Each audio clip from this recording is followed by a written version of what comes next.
Most people have little control over when or whether they can, or have to, go back to work, as health officials, politicians, and companies make decisions about restarting the economy. But there are several steps many workers can take, particularly office workers, to reduce the risk of infection for themselves and coworkers when they do go back. These measures dovetail with preventive steps bosses and business owners can take in order to avoid fresh outbreaks and keep their workers safe. Beyond ensuring adequate testing and contact tracing for COVID-19, the most important measure to help prevent the spread of the disease in the workplace involves bringing only critical workers back initially, the minimum needed to get a given business rolling, says Joseph Allen, DSc, Assistant Professor of Exposure Assessment Science at Harvard T.H. Chan School of Public Health. Beyond that, the solutions are many, and they should all be employed. There's no silver bullet here, says Allen, a forensic investigator of sick buildings, in which employees fall ill due to mold, bacteria, or other pathogens that often prove difficult to find, and co-author of the new book Healthy Buildings. How COVID-19 spreads. Understanding the range of protective measures requires an understanding of the ways SARS-CoV-2, the coronavirus that causes COVID-19, is now thought to spread by direct contact with an infected person when infected respiratory droplets from a cough, a sneeze, talking, laughing, singing, or breathing fall to surfaces that are then touched by another person when smaller infected droplets, called aerosols, stay suspended in the air for several minutes and are inhaled or ingested by others through human poop. Yes, you heard right, the question of which mode dominates is largely irrelevant, Allen argues. It doesn't matter if a given infectious pathway is responsible for 2% or 50% of cases, and we may never find out. These percentages are not known for the flu, he points out. What matters is taking precautions to limit each form of spread.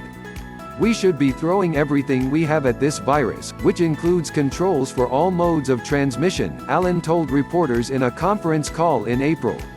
His suggestions reflect best practices to prepare workplaces for COVID-19 adopted by the Federal Occupational Safety and Health Administration (OSHA). Allen lays out 3 pillars for a safer workplace: improve sanitization. Sanitizing commonly touched surfaces at work, door handles, elevator buttons, desks, phones, coffee machines, is obviously vital. While it's conceivable employees could help with this, the task is not small, and employers must do the bulk of the dirty work themselves or hire professionals. It involves a 2-step process of cleaning with soap and water and then sanitizing with a disinfectant such as a diluted solution of bleach or isopropyl alcohol. The CDC has instructions here. If there's an exhaust fan, leave it running when you leave the bathroom. Don't go into the bathroom right after someone else. And, of course, wash your hands properly and often. There are additional risks you may be less aware of lurking in the bathroom, which you can help lessen. Flushing a toilet generates aerosols that can float around for up to 30 minutes, research finds. If that toilet contains the feces of an infected person, well, you get the idea. The remedies are simple. If the toilet has a lid, close it before flushing, Allen suggests. If there's an exhaust fan, leave it running when you leave the bathroom. Don't go into the bathroom right after someone else. And, of course, wash your hands properly and often. Companies with the means could use the current downtime to consider installing touch-free faucets and toilets and even touch-free bathroom doors, Allen suggests. Improve ventilation and filtration. The World Health Organization and the U.S. Centers for Disease Control and Prevention have been slow to emphasize that the coronavirus may be spreading through the air, beyond the 6 feet typically advised for physical separation, Allen and other experts have argued. There are many of us in my field that are convinced that the science says airborne transmission is happening. To visualize why this matters, think of someone with bad breath, Allen suggests. When you're really close to them or right in front of them, you know it. But further away, they're still emitting, but it's not going to be as potent. It's similar with the coronavirus. Larger respiratory droplets will fall nearby. Aerosols will waft and disperse. Scientists don't know how many coronavirus particles it takes to make someone sick, but experience with other viral diseases suggests the dose matters. Therefore, Allen says, it's important to dilute the concentration in a given space. That can be done simply by opening windows. Several studies have shown that increasing ventilation by opening windows reduces the spread of disease in general. Employers should install high-grade filters with a rating of MERV 13 or better in their heating, ventilation, and air conditioning (HVAC) systems, Allen says. It doesn't really cost all that much to upgrade your filter to a higher grade, he points out. It's not entirely clear how effective this can be, however.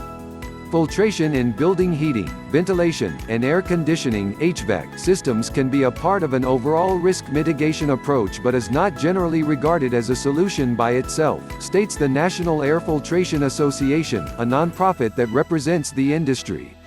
There is no direct scientific evidence of benefit, but some reduced exposure can reasonably be inferred based on the ability of some filters to remove particles that contain a SARS-CoV-2 virus.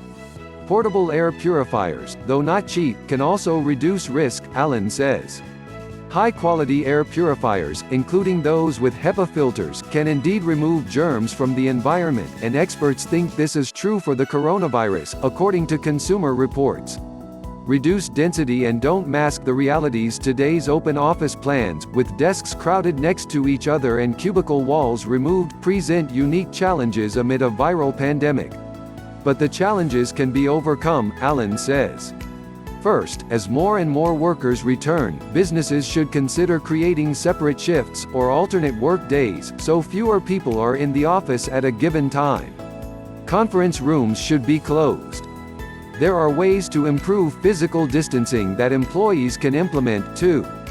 If your desk faces another, try moving them to create an offset angle so respiratory droplets and aerosols are directed into walls or open aisles instead of directly at each other. Some businesses are considering the installation of plexiglass barriers between office workstations, and even a possible return to the once outdated cubicle. Somewhat surprisingly, the least effective measure, in the grand scheme of protecting most workers outside of healthcare professionals and first responders, is wearing a mask or other personal protective equipment (PPE), Allen and other experts say.